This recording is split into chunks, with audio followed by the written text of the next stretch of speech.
The Northville High School recently finished their 5-month renovation on the expansion of their school. The bond passed in 2017 to add on the state-of-the-art fitness center. So the functionality of the room meets all the students' needs that we have here at the high school, and it's just been great to see it all come to fruition.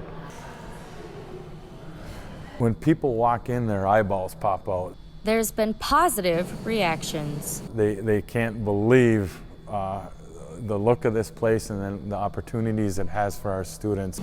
The design's fundamental changes allows flexibility for students to engage with a variety of equipment in keeping workouts exciting, as well as creating more space so students and athletes are safe.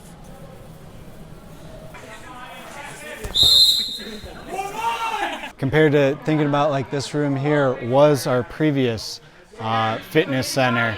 The previous wrestling room was half the size and had less padding on the walls. A lot more space. When in the old room it was very crammed and small. Now everyone has their own space.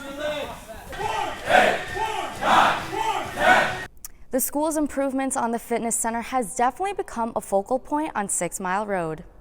I'm Taylor Gattoni reporting from the Northville High School.